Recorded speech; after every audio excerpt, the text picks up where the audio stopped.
Kamu kenapa sayang? Santai aja dong. Mama aku itu memang kelihatannya aja galak. Tapi sebenarnya mama aku itu orangnya baik loh. Lagi pula, ya, aku yakin banget. Mama aku pasti suka sama kamu. Ya, aku harap sih begitu ya.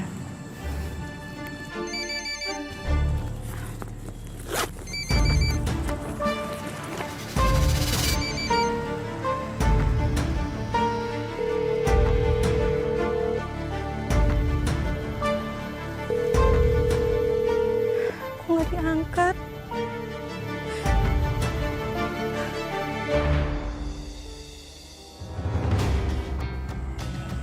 Siapa? Kenapa nggak kamu angkat? Biasalah, sales kan kalau telepon suka gangguin. Ya nawarin kartu kredit lah, cicilan lah, produk-produk gitu. Nomor yang Anda tuju tidak dapat dihubungi. Mohon periksa kembali nomor tujuan Anda. Ya Allah, kenapa nggak diangkat nak? Kamu kemana, Wulan? Wulan, kamu kemana nak? Kenapa nggak angkat telepon ibu? Ibu kangen sama kamu nak. Jadi, kita masuk. Ya. Ini waktunya kamu kenalan sama mama, ya? Ya.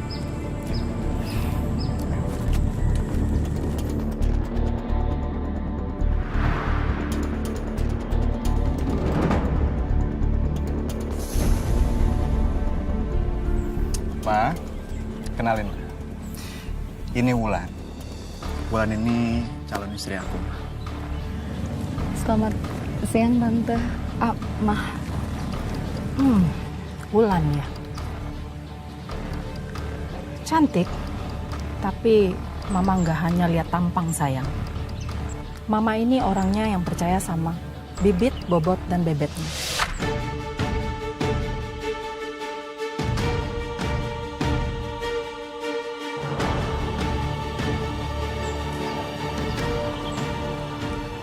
Boleh tahu orang tuamu siapa? Dan dia tinggal di mana?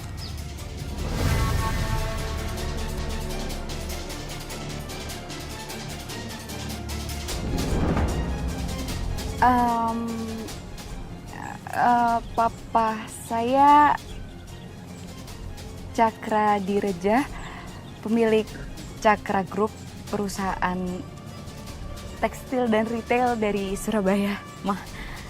Cakra Direja. Ya Tuhan, itu adalah salah satu pengusaha terbesar loh. Nah, itulah sebabnya aku yakin sama Wulan. Karena Wulan ini bukan perempuan biasa. Mama jadi nggak sabar mau ketemu sama orang tuamu. Iya, Mah. Nanti Wulan kasih tahu ke keluarga Wulan juga. Karena Wulan juga nggak sabar ngelihat mama saya ketemu sama mama. Ma, kita ajak Wulan masuk yuk. Yuk, silakan. Ayo, sayang. Jadi Mbak nggak tahu sama sekali mengenai kabar anak Mbak ketika dia ke Jakarta. Enggak, Mbak. Saya telepon gak diangkat. Saya kirim pesan juga nggak dibalas sama dia, Mbak. Terus Mbak nggak nyusul aja ke Jakarta cari anak Mbak? Jakarta itu kan luas, Mbak. Saya juga bingung mau cari dia kemana.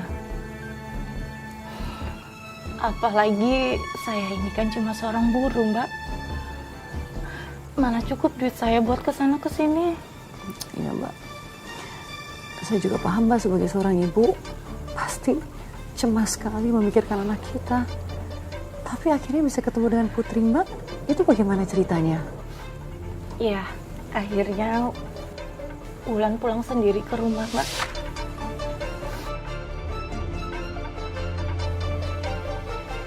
Assalamualaikum. Waalaikumsalam. Wulan, Wulan ini kamu nak. Masya Allah, ibu kangen. Nah ini beneran kamu mimpi apa ibu semalam nak kamu datang ke sini nak? Kamu sehat kan? Kamu nggak apa-apa kan nak? Wulan ditipu, Bu. Kamu ditipu? Wulan jadi korban penipuan, Bu. Astagfirullahaladzim, kamu ditipu sama siapa, nak? Jadi Wulan sama temen Wulan dipercaya sama perusahaan untuk pegang uang perusahaan, Bu. Tapi ternyata uangnya dipakai sama temen Wulan buat investasi dan ternyata investasinya bodong. Dan sekarang temen Wulan kabur entah kemana, terus sekarang Wulan yang dituduh nyolong, Bu. Ya Allah. Terus kamu gimana jadinya? Aku udah dilaporin ke polisi, Bu. Kalau nggak kembaliin uangnya, aku yang dipenjara. Ya Allah, nak. Gimana ini? Terus ibu bisa bantu apa? Ibu harus gimana? Nggak tahu, Bu. Aku juga bingung. Astagfirullah, di penjara. Ibu nggak mau kamu sampai di penjara. Bu, kita jual rumah ini aja gimana?